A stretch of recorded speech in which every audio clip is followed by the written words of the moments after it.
and welcome to Premier Scene. I'm Claire Bueno, and today we return to the 90s as Sacha Bennett brings us the true story of the rise and fall of the notorious Essex Boys in his latest feature, Bonded by Blood.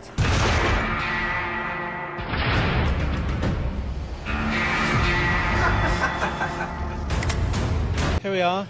It's nearly over. A year's worth of work, all in 90 minutes.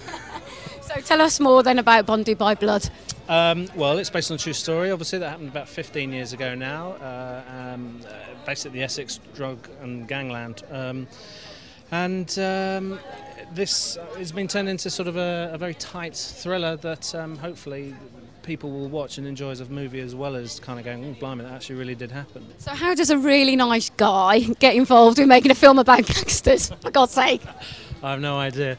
No, I just had an interview, got put up for the job, and the producers, Terry and AJ just there, just sort of liked my take on it, and because it was make or break in the interview, and I kind of said that I wanted it to look like a movie as opposed to looking completely realistic. So I put the boys in suits, given them nice cars, nice houses, whereas in fact in real life they always wore denim, drove a Granada, and lived in a sort of a mid-terrace house. But so my one thing was always to make sure that the audience had their money's worth when they spend 10 quid on a cinema ticket.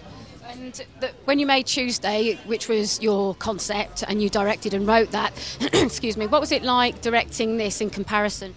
Yeah, I'd inherited a script that had been written by someone else, and then I'd sort of reworked it how I and myself and the actors sort of wanted it a bit more streamlined, a bit more character-based. It was a bit meandering to begin with, because true life doesn't fit into a 90-minute structure.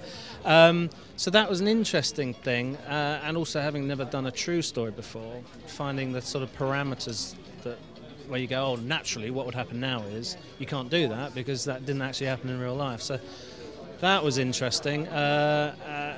Sometimes a problem because you're going, oh, if only, but then in other times it was kind of like, oh wow, that's something I could never have dreamt up, and yet it's real. Also, it's said to be quite violent, and people always kind of address that, oh, it must be really hard for the actor, but how hard is it for the director? It is violent, but only because the things that happened were violent. What I didn't do is make a choice of glamorising it and shooting it in slow motion and 50 different angles so it looked really exciting and sexy. And once I'd made that decision, then the violent aspect of it was quite straightforward. It was like for instance, the murders happened in about 10 seconds flat. So we shot them as a 10-second scene, and that was great because then it wasn't like, oh, where can I put the camera, where can I do? It was very straightforward then. So yeah, the violence aspect is part of the story, so you had to sort of pitch it either, like I say, you can glamorise it and make it a Hollywood action movie, or you can do it the way we did, which is just kind of go, hey look, guns kill, and that's, look, they're not getting up from this one. And also, very lastly, before you can go on and get interviewed by anybody else, the tunes, are we going to get some great tunes in this? Yes, we got very lucky. A guy called Jason Kay is one of the composers, and he was a big DJ in the 90s, so he managed to source a lot of track, and in fact he had a sort of a #2 single that is in the soundtrack as well. So there'll be, if you grew up in that time and were dancing, then you'll recognise quite a few of the tunes in there. So who knows, maybe an album will come out as well. You want to bring drugs into this country, I'm your man. I'm in. Oh, what enticed you to go for it again and make Bonded by Blood? Well, I think after Rise of the Foot Soldier, a lot of people wanted to see a film just about the Essex Boys. So that's kind of what spurred me on to do it. And this film is the truth, the whole truth, and nothing but the fucking truth. That's why we made it. Obviously, as we've said, it's based on the whole truth and nothing but the truth. But were you ever sort of tempted to make it into a documentary-style film? Not really, no. No, we just wanted to. We literally looked at Rise of the Foot Soldier and we decided we wanted to make it a little bit more Hollywood, a little bit more glamorous, a little bit more funny.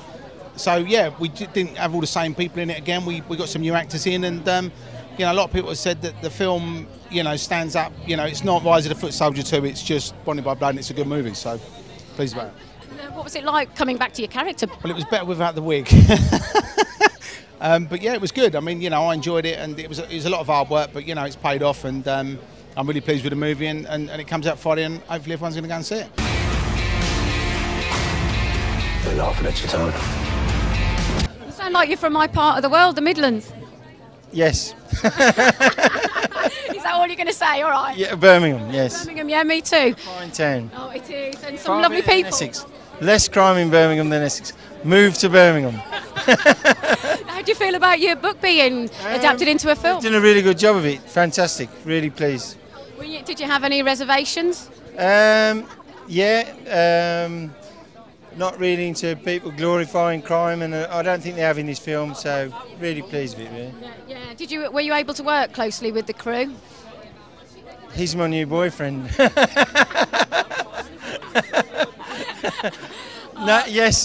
With Sasha, who's fantastic. The moment he starts saying, I'm a dead man, that's the moment he becomes a dead man. How are you doing?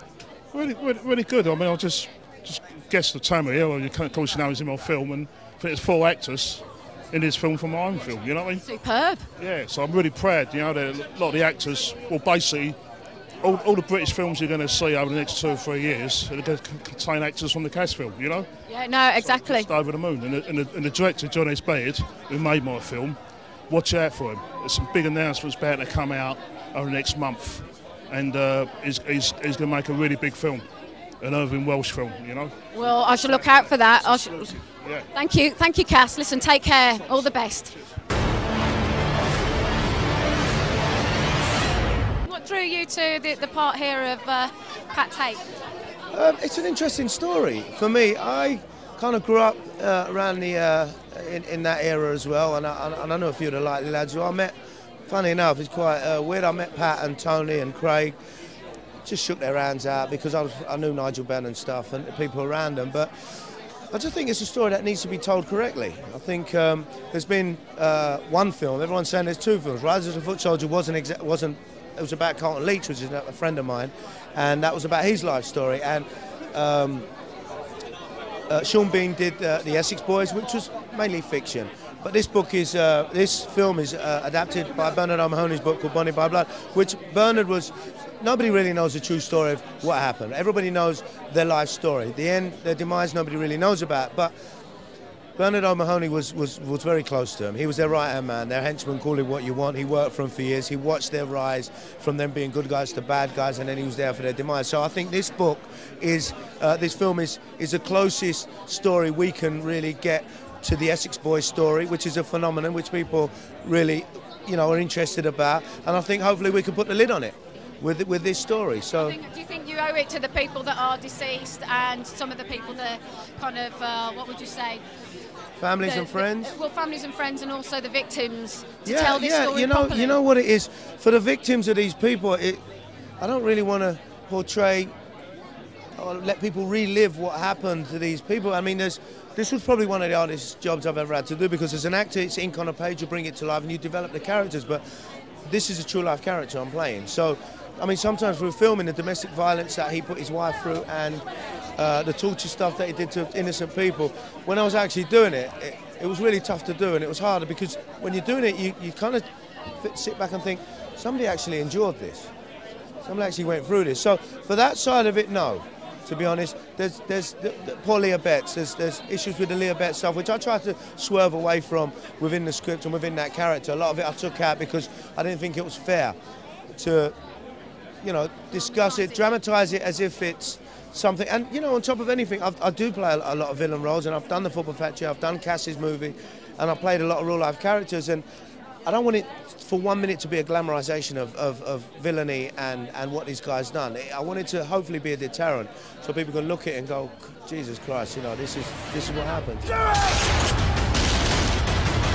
Well, an evening we've had here at Premier Scene as we got to interview Tamer Hassan, Terry Stone and the hugely talented Sasha Bennett at the world premiere of their film Bonded by Blood.